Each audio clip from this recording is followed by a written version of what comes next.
Budget তো আসতে এখনো ১-২ দিন বাকি আছে। জি। ফলে সেই দিক থেকে হয়তো বিস্তারিতভাবে দেখলে এটা বলা অনেক কিন্তু সহজ তার হবে। আগেও তো আলোচনা হয়েছে। হ্যাঁ, সাধারণভাবে যেটা আছে বাজেটের কাঠামোটা এখন পরিষ্কার। হ্যাঁ? কাঠামোর ভিতরে আমাদের আয়ের লক্ষ্য কি ধরা হয়েছে সরকারের পক্ষ থেকে, সেখানে ব্যয় মোট কত হবে যেটাকে আমরা বাজেটের আকার বলি।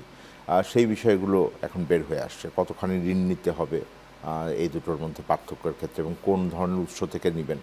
এইটার একটা ধারণা পাওয়া গেছে। যদিও আমরা যেটাকে বলি যে এটা অফিসিয়ালভাবে এখনো অ্যানাউন্স হয়নি। ২ তারিখ মাননীয় অর্থ উপদেষ্টা এটা প্রচার করবেন। তিনি বক্তৃতা দিবেন গণমাধ্যমের মাধ্যমে। তো সেই খানে থেকে যতটুকু বোঝা যায় সেটা হলো অনেকেই বলছেন যে আমার যে এখন চলতি বছর বাজেটটা আছে জি। তার থেকে একটু কমিয়ে মোট বাজেটের আকারটা করা হয়েছে, অর্থাৎ মোট ব্যয়ের আকারটা। তো অনেকেই বলছেন যে একটু ছোট বাজেট করা হচ্ছে কিনা।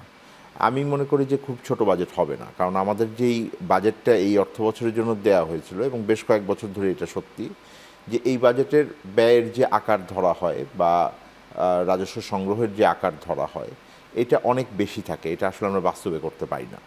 সুতরাং বাস্তবে আমাদের এই অর্থ বছরের যে বাজেটের বাস্তবায়নের হার আছে সেটা অনেক নিচে থাকবে।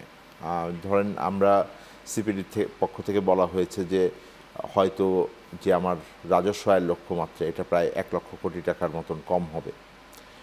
একই রকমভাবে যদি আমার রাজস্ব আদায় না হয় তাহলে আমার যে ব্যয় আছে সেটাকেও সমানুপাতিকভাবে অন্তত কমিয়ে জি। আনাতে হবে।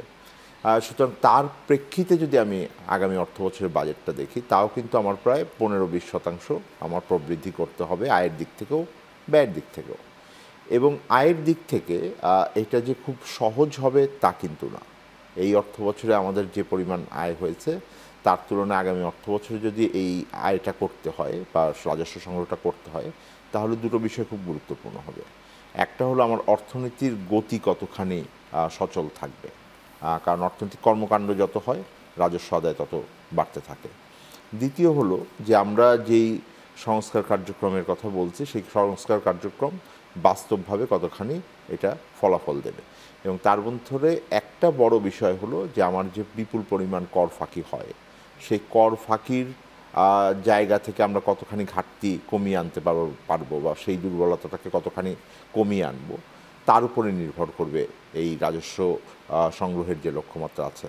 এবং সেইটার সাথে মিলিয়েই আমাদের ব্যয়ের লক্ষ্যমাত্রাটা মানে আমরা অ্যাচিভ করতে পারবো কিনা সেইটা কিন্তু নির্ভর করবে